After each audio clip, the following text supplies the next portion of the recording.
ਅੱਜ ਦੀਆਂ ਖਬਰਾਂ ਵੱਲ ਚਲੀਏ ਤੇ ਸਭ ਤੋਂ ਪਹਿਲੀ ਖਬਰ ਇਹ ਆ ਰਹੀ ਆ ਕਿ ਪ੍ਰੈਜ਼ੀਡੈਂਟ ਬਾਈਡਨ ਇੰਡੀਆ ਦੇ ਪ੍ਰਾਈਮ ਮਿਨਿਸਟਰ ਨਰਿੰਦਰ ਮੋਦੀ ਨੂੰ ਉਹਨਾਂ ਦੇ ਨਾਲ ਗੱਲਬਾਤ ਕਰਨਗੇ।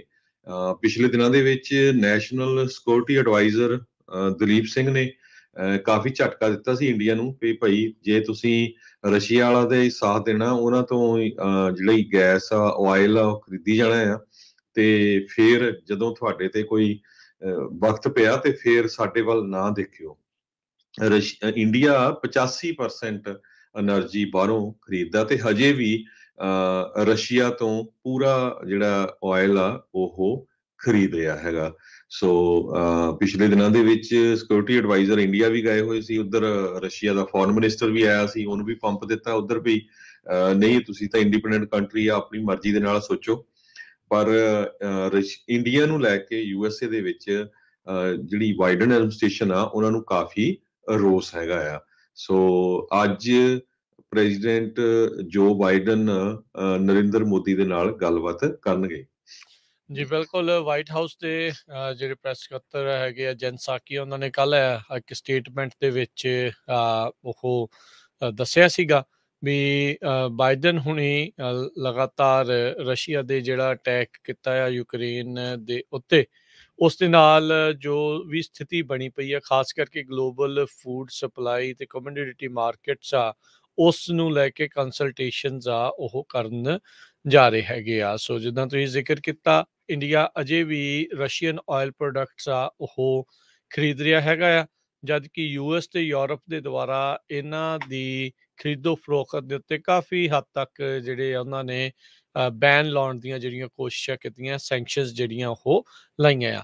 ਸਟੇਟ ਰਨ ਜਿਹੜੀ ਇੰਡੀਅਨ ਆਇਲ ਕਾਰਪੋਰੇਸ਼ਨ ਆ, ਉਹਨਾਂ ਨੇ 3 ਮਿਲੀਅਨ ਬੈਰਲ ਕੱਚਾ ਤੇਲ ਰੂਸ ਤੋਂ ਹੁਣ ਤੱਕ ਖਰੀਦ ਚੁੱਕੇ ਹੈਗੇ ਆ, ਜਦ ਕਿ ਦੂਜੇ ਪਾਸੇ ਸੈਂਕਸ਼ਨਸ ਜਿਹੜੀਆਂ ਆ ਉਹ ਲਾਈਆਂ ਗਈਆਂ।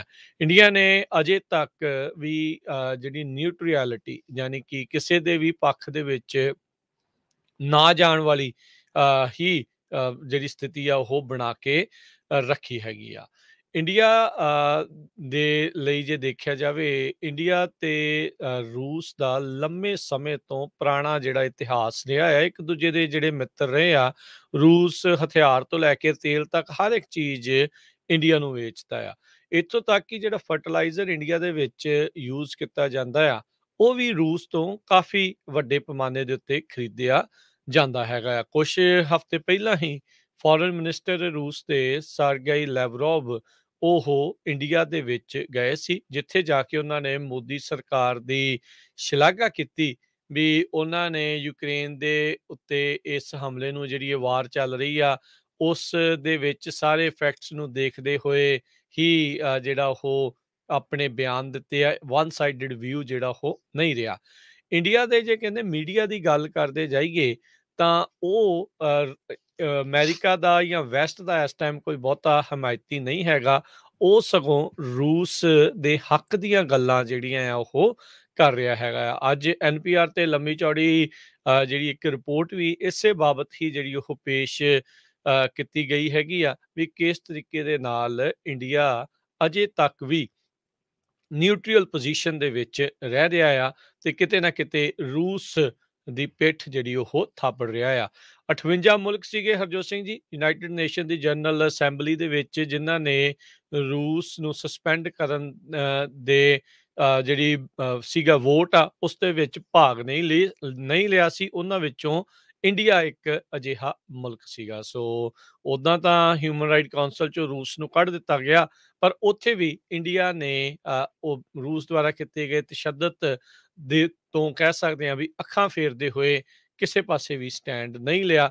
ਕਈ ਵਾਰੀ ਨਾ ਸਟੈਂਡ ਲੈਣਾ ਵੀ ਇੱਕ ਦੇ ਹੱਕ ਤੇ ਇੱਕ ਦੇ ਵਿਰੋਧ ਵਾਲੀ ਗੱਲ ਸਾਹਮਣੇ ਨਜ਼ਰ ਜੀ ਆਉਂਦੀ ਆ।